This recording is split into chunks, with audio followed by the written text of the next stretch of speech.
वजीर आजम के सिर्फ एक पैर में चप्पल थी, दूसरे में नहीं, वो भी बेनजीर भुट्टो जैसी वजीर आजम। ये मंजर है 20 सितंबर 1996 की उस रात का, जब पाकिस्तान की उस वक्त की वजीर आजम बेनजीर भुट्टो अपने भाई मीर मुर्तजा भुट्टो की मौत पर शिद्दत गम से निढाल होकर कराची के इलाके क्लिफ्टन के मेडीस्ट अस्पताल पहुंची थी। 42 साला मुर्तजा बेनजीर की अस्पताल आमद से चंद घंटे कबल ही अपने मुहाफिजीन और पुलिस एहलकारों के दरमियान फायरिंग के तबादले में 4 गोलियां लगने के बाद शदीद जख्मी हालत में अस्पताल लाए गए थे और तिब्बी इमदाद फराहम किए जाने के दौरान दम तोड़ गए थे। लेकिन क्या ये इंतहाई मुतनाज़े और हमेशा पुरस्रार समझी जाने वाली कार्रवाई वाकई पुलिस मुकाबला था या मुर्तजा भुट्टो का कत्ल एक सोची समझी साजिश था? आप सुन रहे हैं BBC उर्दू की पॉडकास्ट और मैं हूं साद सुहेल।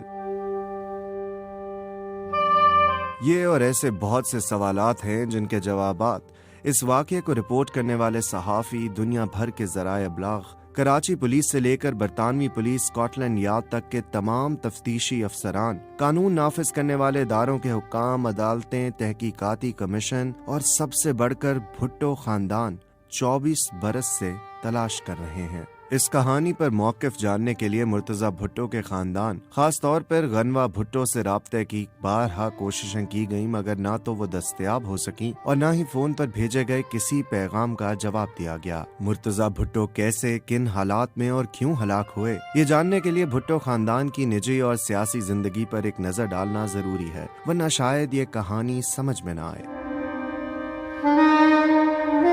18 सितंबर 1954 को पैदा होने वाले मीर गुलाम मुर्तजा भुट्टो पाकिस्तानी सियासतदान जुल्फिकार अली भुट्टो की दूसरी औलाद और बड़े साहबजादे थे। जुल्फिकार अली भुट्टो की पहली शादी 1943 में शीरी अमीर बेगम से और दूसरी शादी 1951 में कुर्द निजाद ईरानी नुसरत भुट्टो से हुई। जुल्फिकार और नुसरत भुट्टो के 4 बच्चे थे, जिनमें बेनजीर भुट्टो, मीर मुर्तजा, सनम भुट्टो और शाहनवाज भुट्टो शामिल थे। मुर्तजा भुट्टो ने कराची ग्रामर स्कूल से इब्तदाई तालीम के बाद पहले अमेरिका की हार्वर्ड यूनिवर्सिटी और फिर बरतानिया की ऑक्सफोर्ड यूनिवर्सिटी से तालीम हासिल की थी। 5 जुलाई 1977 को पाकिस्तानी फौज के सरबराह जनरल ज़ियाउल हक ने मुर्तजा के वालिद और पाकिस्तान के नवे वजीर आजम जुल्फिकार अली भुट्टो की हुकूमत का तख्ता उलटकर मार्शल लॉ नाफिज किया और जब 16 सितंबर 1977 को जुल्फिकार भुट्टो को गिरफ्तार किया गया तो उन्होंने मीर मुर्तजा को मुल्क से बाहर भेज दिया। 4 अप्रैल 1979 को जुल्फिकार अली भुट्टो को फांसी दे दी गई, जबकि जनरल ज़िया की फौजी हुकूमत ने नुसरत भुट्टो और बेनजीर भुट्टो को गिरफ्तार कर लिया और ये दोनों खवातीन तवील अरसे तक असीर और नजर बंद रखी गयी।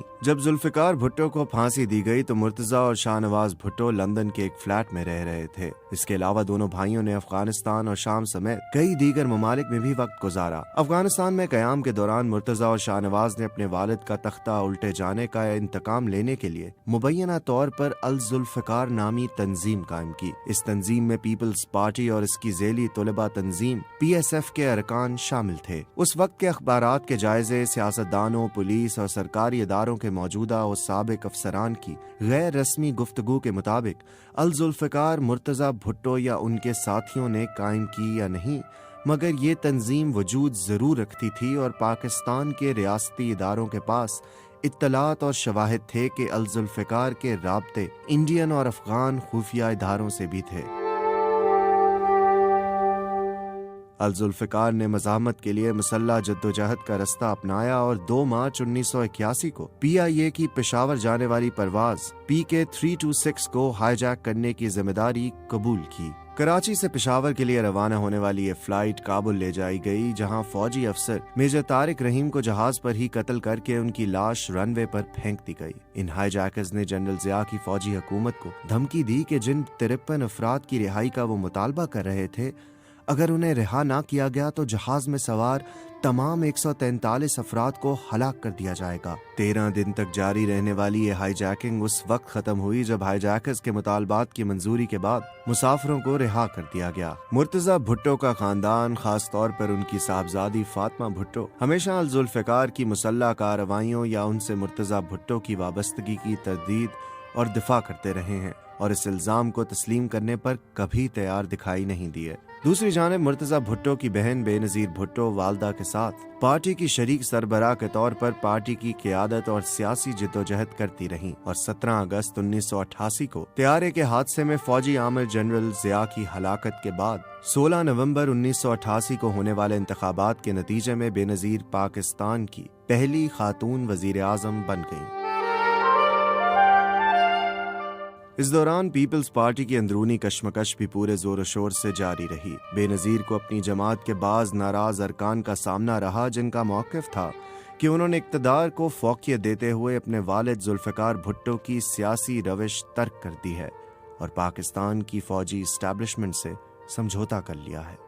खुद उनके भाई मुर्तज़ा भुट्टो का मौक़िफ़ भी यही रहा कि बेनज़ीर और उनके शौहर आसिफ ज़रदारी की पॉलिसियों की वजह से पार्टी को नाकाबिले तलाफ़ी नुकसान पहुंचा और ये अब जुल्फ़िकार अली भुट्टो की पीपल्स पार्टी नहीं रही। पीपल्स पार्टी के रुकन कौमी असम्बली अब्दुल कादिर पटेल भी बहन भाई के दरमियान इख्तलाफात को तस्लीम करते हैं। उन्होंने बताया कि इख्तलाफ था मगर आखिरी दिनों में बहुत कम रह गया था और दोनों जाने बेइंतहा लचक पैदा हो गई थी।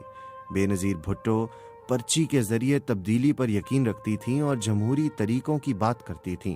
बीबी डील नहीं डायलॉग करती थीं। डील का तासुर कतन नहीं था।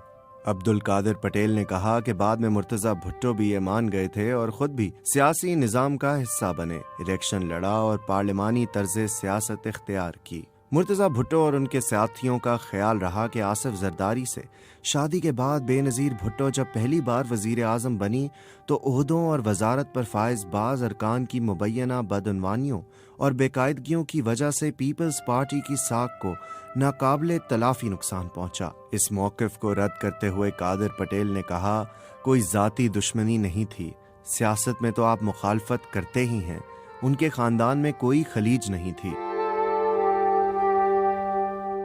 मगर मुर्तज़ा भी बेनज़ीर और आसिफ ज़रदारी पर खुलेआम तनकीद करते और प्रेस कॉन्फ्रेंस हो या जलसे जुलूस, वो अपनी बहन की हुकूमत की पॉलिसियों, तर्ज सियासत और मुबैना बदउनवानियों पर कड़ी नुक्ताचीनी करने से नहीं चूकते थे। अब्दुल कादिर पटेल कहते हैं कि एक जमाना था जब मुर्तज़ा भुट्टो इंतहाई मतलूब शख्स भी थे। फिर वही मुर्तज़ा भुट्टो पाकिस्तान आकर इलेक्शन भी लड़ते हैं तो बहुत सारी चीजें तब्दील होती हैं। पीपल्स पार्टी के बाद सख्त गिर अनासिर में यह सोच भी परवान चढ़ी कि दरअसल बेनज़ीर के बजाय मुर्तज़ा भुट्टो ही को जुल्फ़िकार भुट्टो का सियासी जानशीन होना चाहिए। पार्टी की संदरूनी कश्मकश के नतीजे में बेनज़ीर बिलाखिर अपनी वालदा को ओहदे से हटाते हुए खुद पार्टी की मुकम्मल सरबराह मुंतखब हो जाने में कामयाब हुई। मगर पार्टी में नाराज अरकान की सोच फिर भी बाकी और बरकरार रही और इन अनासिर ने मुर्तज़ा भुट्टो की क़यादत में पीपल्स पार्टी शहीद भुट्टो ग्रुप के नाम से नई सियासी जमात ये मौक़िफ़ इख्तियार करते हुए कायम की कि दरअसल यही जुल्फ़िकार भुट्टो की असल जमात है। बिलाखिर खुद नुसरत भुट्टो ने भी अपने बेटे मुर्तज़ा की हिमायत का ऐलान किया और इस वक्त तक उनकी हिमायत करती रहीं जब तक वो शदीद बीमारी की वजह से अवाम की निगाहों से ओझल नहीं हो गईं। काबुल में जलावतनी के दौरान 1981 में मुर्तज़ा भुट्टो ने दरी नस्ल से ताल्लुक़ रखने वाले अफ़गान वज़ारत ख़ारजा के एक अफसर की साहबजादी फौजिया फसीहुद्दीन से शादी की, जिनसे उनकी बड़ी साहबजादी फातिमा भुट्टो 29 मई 1982 को पैदा हुई। फातिमा भुट्टो 3 बरस की थीं कि मुर्तज़ा भुट्टो और फौजिया भुट्टो में अलहदगी हो गई और मुर्तज़ा फातिमा भुट्टो के हमरा शाम मुंतकिल हो गए। शाम में मीर मुर्तज़ा भुट्टो की मुलाकात गनवा भुट्टो से हुई और 1989 में दोनों ने शादी कर ली। गनवा भुट्टो मुर्तज़ा भुट्टो के फर्जंद जुल्फ़िकार अली भुट्टो जूनियर की वालदा हैं। मुर्तज़ा भुट्टो 18 अक्टूबर 1993 के इंतखाबात में PS 31 लाड़काना के अपने आबाई जिले से सूबाई असम्बली की नशिस्त पर रुकने सिंध असम्बली मुंतखब हुए और वतन वापसी पहुंचे तो यहाँ उनकी बहन बेनज़ीर भुट्टो के हुक्म पर उन्हें दहशत गर्दी के इल्जामात के तहत गिरफ्तार कर लिया गया। रिहा हुए तो उन्होंने बहन के मुकाबले में अपनी सियासी कुव्वत का इजहार करने की गर्ज से आजादाना नक्लो हरकत का आगाज किया। इनकलाबी ज़हनियत और जारहाना अंदाज के हामिल तंदुखो और तेज मजाज मुर्तज़ा भुट्टो सिंध असम्बली के रुकन बनकर पार्लिमानी सियासत का हिस्सा बन तो गए थे, मगर उनके जारहाना रवैये में पाकिस्तान के रियासती और सरकारी इदारों की जानिब नरमी कभी नहीं आई। अमली सियासत उन्हें जलसागाहों, इजलासों, सियासी मेल मुलाकात और अवामी इज्तिमात तक लेकर तो आई थी, मगर जारे मिजाज मुर्तजा भुट्टो में सियासी रहनुमाओं की सी समझौताबाजी या मसालेहाना अंदाज कभी नहीं आ सका। रियासती और सरकारी इदारों की जानिब उनका शदीद रद्द-ए-अमल कभी नरम मिजाजी की जानिब माइल नहीं रहा, जिन्हें वो अपने वालिद का कातिल समझते और कहते रहे। एक बार कराची से अपने आबाई शहर लाड़काना में खानदानी कब्रिस्तान गड़ी खुदा बख्श में वालिद की कब्र पर जुलूस की सूरत में जाने के उनके फैसले ने बेनजीर भुट्टो हुकूमत के लिए सियासी खतरे की घंटी बजाई, तो हुकूमत ने फैसला किया कि मुर्तजा भुट्टो को लाड़काना जाने से रोका जाए। एक साबिक पुलिस अफसर ने, जो अब मुल्क में नहीं रहते, ने बताया कि वजीर आजम की हिदायत पर सूबाई वजीर आला सैयद अब्दुल्ला शाह, जो मौजूदा वजीर आला सिंध के वालिद भी थे, ने पुलिस और जिले इंतजामिया को अहकामात दिए कि मुर्तजा भुट्टो का काफिला रोका जाए। एक सीनियर पुलिस अफसर ने याद दहानी करवाई कि SSP रमजान चना पहले पुलिस अफसर थे जिसने उनका रास्ता रोकने की कोशिश की, मगर मुर्तजा भुट्टो ने किसी को खातिर में लाए बगैर अपना सफर जारी रखा। ये सलूक लाड़काना तक उनका काफिला रोकने की कोशिश करने वाले हर अफसर के साथ हुआ। पुलिस अफसरान को सड़क पर अपनी इज्जत बचाना मुश्किल लगने लगता था। पाकिस्तान से बाहर मुकीम एक और अफसर साबिक SP लियारी फयाज खान कहते हैं कि थाने जाकर अपने हामियों को छुड़वा लेना तो उनका मामूल बन गया था। एक बार तो खुद मेरे साथ हुआ। मैंने मुर्तजा भुट्टो के साथी उस्ताद ताजू को गिरफ्तार किया, फिर इसी खदशे के तहत उसे किसी और महफूज मकाम पर मुंतकिल किया कि मुर्तजा भुट्टो उसे छुड़वाने की कोशिश न करें। मुर्तजा भुट्टो खुद अपने साथियों के साथ पहुंचे ताकि ताजू को छुड़वा सकें। मेरे अमले के साथ उन सब ने बेइंतहा बदसलूकी की थी। अगर ताजू वहां होता तो उसे छुड़वा ले जाते। जब ये सब हो रहा था, मुर्तजा भुट्टो के करीबी हलके में ऐसे अनासर भी थे जिनके बारे में पाकिस्तानी इदारों को शुबा था कि वो मुबैना तौर पर बराह रास्त इंडियन या अफगान खुफिया इदारों से राब्ते में थे या रह चुके थे। उस वक्त कराची 1990 की दिहाई की मुसल्ला शोरिश से संभल ही रहा था और 1992 से शुरू होने वाला फौज, पुलिस और रियासती इदारों का ऑपरेशन क्लीन अप अपने इख्तितामी मराहिल में था। डॉक्टर शुएब सडल मुर्तजा भुट्टो की हलाकत और कराची ऑपरेशन के वक्त कराची पुलिस के सरबराह यानी DIG कराची थे। डॉक्टर सडल ने कहा कि ऐसे माहौल में मुर्तजा भुट्टो और उनके साथी असलहे से लेस अपने मुहाफिजीन के साथ आजादाना नक्लो हरकत करते थे और थानों या पुलिस मराकज में ये जोर जबरदस्ती बढ़ती जा रही थी। पुलिस ने बड़ी कुर्बानियों के बाद कराची में किसी हद तक अमन कायम कर दिया था और मुसल्ला गिरोहों की खुलेआम नक्लो हरकत इस नाजुक अमन को नुकसान पहुंचा सकती थी। वो बताते हैं कि मैंने कह रखा था कि जो कानून हाथ में ले उसके खिलाफ कार्रवाई करो, लेकिन चूंकि सूरत हाल इससे पहले ही से बिगड़ रही थी, इसलिए फैसला हुआ कि इस किस्म की कार्रवाई बर्दाश्त नहीं की जा सकती और इसलिए अब मुर्तजा भुट्टो और उनके साथियों को गिरफ्तार कर लिया जाए। मैंने उसी रात हुक्म दिया कि जो भी हो गिरफ्तार कर लिया जाए। वो याद करते हैं कि जब हुकूमत के नोटिस में लाया गया तो वजीर आला अब्दुल्ला शाह ने कहा कि पहले वजीर आजम बेनजीर भुट्टो से पूछ लें। जब मैंने उनसे बात की तो उन्होंने कहा कि जब आप उसको पकड़ेंगे तो हमारे मुखालफीन कहेंगे कि बेनजीर भुट्टो ने गिरफ्तार करवा दिया। कोई यकीन नहीं करेगा कि पुलिस ने अपने तौर पर फैसला किया था। शुएब सडल ने बेनजीर भुट्टो के अल्फाज दोहराते हुए कहा, इसलिए जरा रुक जाएं, मैं 2-4 रोज में कराची आती हूँ तो फिर कुछ करते हैं, तब तक सोच लेते हैं। शुएब सडल बताते हैं कि फिर वजीर आजम से मशवरे के बाद मेरे हुक्म में इतनी तरमीम जरूर हुई कि मीर मुर्तजा के अलावा उनके जो भी साथी हों, जो मिलता है गिरफ्तार कर लिया जाए। इसके साथ ही मुर्तजा भुट्टो के साथियों की रिहाइश गाहों और ठिकानों पर छापों का सिलसिला शुरू हुआ। मुर्तजा भुट्टो के साथियों में पुलिस को मतलूब सबसे नामवर और नुमाया शख्स थे अली सनारा। रियासती इदारों को इत्तला और शुबा था कि अली सनारा किसी गैर मुल्की इदारे से राब्ते में है। उस वक्त तक किमाड़ी ऑयल टर्मिनल पर रॉकेट हमलों, बम धमाकों और दहशतगर्दी से जुड़ी कई वारदातें हो चुकी थी। अली सनारा ऐसे कई वाकयात में नामजद और रियासती इदारों को मतलूब थे। इन हालात में कराची ऑपरेशन से शोहरत हासिल करने वाले इंस्पेक्टर जीशान काजमी ने 16 सितंबर 1996 को अली सनारा को गिरफ्तार कर लिया, मगर अंदेशा था कि मुर्तजा भुट्टो के साथी अली सनारा को छुड़वाने की कोशिश करेंगे और खुदशात के मुताबिक मुर्तजा भुट्टो ने कार्रवाई की। मुर्तज़ा भुट्टो के कत्ल से कबल कराची में तैनात होने वाले एक अफसर ने बताया कि कराची ऑपरेशन के दौरान सैकड़ों पुलिस मुकाबले हो चुके थे, जिनमें पुलिस के हाथों मुबैना तौर पर मावराए अदालत मारे जाने वालों की बड़ी तादाद सियासी कारकुनान की होती थी और इन मुकाबलों को जाली पुलिस मुकाबला कहा जाता था। इन मुकाबलों में इंस्पेक्टर जीशान काजमी जैसे पुलिस अफसरान हर आए दिन शरीक होते थे और अली सिनारा को भी जीशान काजमी ने उठाया था। मुर्तज़ा भुट्टो को खदशा था कि कहीं अली सिनारा को भी किसी मुबैना जाली पुलिस मुकाबले में ना मार दिया जाए। अपने आखिरी खिताब में मुर्तज़ा भुट्टो ने इस खदशे का बरमला इजहार भी किया था। अगले रोज सुबह कराची जिमखाना और सिंध असेंबली की इमारत के करीब दो मुख्तलिफ बम धमाके हुए। FIR नामालूम अफराद के खिलाफ दर्ज हुई, मगर शुबे की सुई अल जुल्फ़िकार के गिर्द घूमने लगी। इस शक पर कि दोनों धमाके सिनारा की गिरफ्तारी का रद्द-ए-अमल हैं, 70 क्लिफ्टन के अलावा तमाम मकामात पर मुर्तज़ा भुट्टो के साथियों के ठिकानों पर पुलिस के छापों का सिलसिला जारी रहा। इसी कशीदा सूरत हाल में जुम्मा 20 सितंबर का वो दिन आ गया जब मुर्तज़ा भुट्टो को जलसे के लिए सुरजानी टाउन जाना था। उस रोज दो फैसले हुए, एक पुलिस ने किया और एक मुर्तज़ा भुट्टो ने। मुर्तज़ा भुट्टो का फैसला था कि वो जलसे से कबल प्रेस कॉन्फ्रेंस करेंगे और पुलिस ने फैसला किया कि जब मुर्तज़ा भुट्टो और उनके साथी घर से निकलेंगे तो उन्हें रोककर उनके साथियों के असलहे के लाइसेंस की पड़ताल की जाएगी।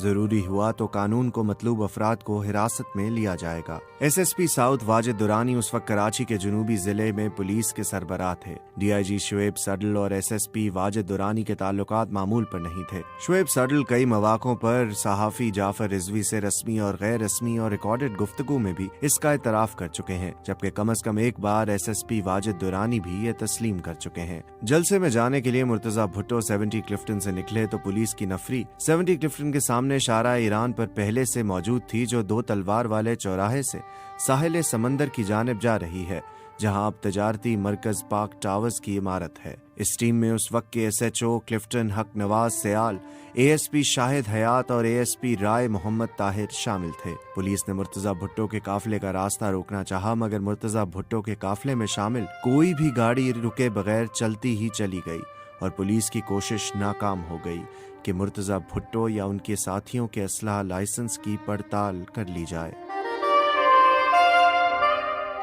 कराची पुलिस के उस वक्त के एक ऐसे अफसर ने, जो बाद में IGP बने, बताया कि SHO क्लिफ्टन हक नवाज सयाल थे तो बड़ी बड़ी मूंछों वाले थानेदार, मगर तसादुम, झड़प और महाजराई से गुरेज करते थे और गुरेज ही करते रहने के कायल भी थे। शुएब सडल, जिनकी सरकारी रिहाइशगाह DIG हाउस सड़क की ऐन दूसरी जानिब यानी 70 क्लिफ्टन के बिल्कुल सामने वाक़े थी, ने कहा कि मुझे तो इस एक्टिविटी का पता ही नहीं था। मैं तो अपने कोलीग DIG गुलाम मोहम्मद मलकानी के साथ वॉक करके वापस आया तो सब कुछ मामूल के मुताबिक लगा। कराची ऑपरेशन की वजह से मोबाइल फोन बंद थे। घर में आया तो स्टाफ ने बताया कि जनरल बाबर की कॉल आई थी। जनरल बाबर ने कराची के धमाकों पर कौमी असेंबली के लिए तफसीलात तलब की। चूँकि दोनों धमाके डिस्ट्रिक्ट साउथ में हुए थे तो जनरल बाबर को तफसीलात भेजने के लिए मैंने ऑपरेटर से कहा कि SSP साउथ वाजिद दुरानी को फोन पर लो। वो बताते हैं कि दुरानी से बात हुई तो मैंने धमाकों के बारे में बात करके ऐसे ही पूछ लिया कि आप हैं कहाँ। उसने कहा कि सर आपके करीब ही हूँ। मैंने पूछा कि कितना करीब, तो उसने बताया कि ट्रैफिक पुलिस चौकी पर जो एक फरलांग से भी कम फासले पर है। मैंने कहा इतने करीब हो तो अंदर आ जाते, तो इस पर दुरानी ने बताया कि सर आपको बता नहीं सके, 5 बजे मुर्तज़ा भुट्टो का काफिला रोकने की कोशिश की गई मगर वो रुके नहीं थे, तो अभी मैं खुद आया हूँ। अब वो जलसा खत्म करके सुरजानी से वापस आएंगे। मैं उन्हें जानता भी हूँ तो मैं इस सूरत हाल को संभाल लूंगा। शुएब सडल ने कहा कि वाजिद दुरानी ने उन्हें बताया कि अब मंसूबा ये है कि जब मुर्तज़ा भुट्टो का काफिला वापस आएगा तो पुलिस उनकी गाड़ी को तो अंदर जाने देगी मगर पीछे वाली गाड़ियों को रोक लिया जाएगा ताकि असलहा के लाइसेंस की पड़ताल की जा सके। शुएब सडल ने बताया तो मैंने कहा वाजिद ये इस तरह से नहीं होगा, मगर उन्होंने कहा कि सर मैं इसीलिए खुद आया हूँ कि वो मुझे जानते हैं और मैं हैंडल कर लूंगा। उधर मुर्तज़ा भुट्टो सुरजानी टाउन जाने से कबल प्रेस कॉन्फ्रेंस करने पहुंचे और उन्होंने वाज़े तौर पर कहा ये पुलिस अफसर तो इस काबिल नहीं कि मुमलिकत की वर्दी पहने, ये मुजरिम है। उन्होंने कराची में नस्ल कुशी की है, लातादाद लोगों को मावराए अदालत मार डाला है। अपने दफातर में रहने का उनका वक्त अब ख़त्म हो रहा है, अब उनका जेल जाने का वक्त आने वाला है। मैं उन्हें चैलेंज करता हूँ कि आओ और मुझे गिरफ्तार करो, अगर वो उसके बाद के नताइज भुगत सकते हैं, सियासी नताइज। मुर्तजा भुट्टो सुरजानी टाउन गए और वहां भी खिताब में कहा कि आपका इतनी बड़ी तादाद में आना अली सिनारा के हक में रेफरेंडम है। ये वो पीपल्स पार्टी है जिसने बानी कायद के कातलों को साथ बिठा लिया है। अगर तुम्हारा ख्याल है कि अली सिनारा जैसे बहादुर कारकुनों को गिरफ्तार करके डरा सकोगे तो ये तुम्हारी गलती है। 3 दिन से तुम कह रहे हो मुर्तजा भुट्टो को गिरफ्तार कर लोगे। मुर्तजा भुट्टो ने डीआईजी शुएब सडल, एसएसपी वाजिद दुरानी और एसएसपी रमजान चन्ना का नाम लेकर कहा कि ये सियासतदान बने हुए हैं।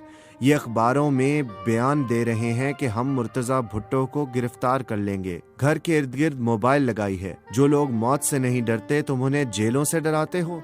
मैं खड़ा हूँ, आओ गिरफ्तार करो। ये मेरा आईनी हक है, सियासी फर्ज है कि अगर मेरा कोई कारकुन गिरफ्तार हो जाए तो मैं उसके पीछे जाऊं। आइन में है कि एमएनए एमपीए अवामी शिकायत पर जा सकते हैं थानों में। हम सियासी तौर पर मुकाबला करेंगे। मुर्तजा भुट्टो ने कहा कि अगर अली सिनारा को कुछ हुआ, अगर उसका खून किया तो याद रखो अवाम उसका फैसला करेगी। मुर्तजा भुट्टो सुरजानी टाउन का ये जलसा खत्म करके घर जाने के लिए रात करीबन 8:30 बजे क्लिफ्टन की शारा ईरान नामी उसी सड़क पर पहुंचे जहां एक जानिब जाने वाला रास्ता उनके घर की सिमत जाता है। उसी सड़क पर पुलिस उनकी आमद की मुंतजिर थी। इसके बाद क्या वाकयात रूनमा हुए ये आप जान पाएंगे इस पॉडकास्ट के दूसरे हिस्से में। इस पॉडकास्ट की स्क्रिप्ट के मुसन्निफ हैं सहाफ़ी जाफर रिजवी। आप उनका तहरीर करदा आर्टिकल bbcurdu.com पर भी पढ़ सकते हैं।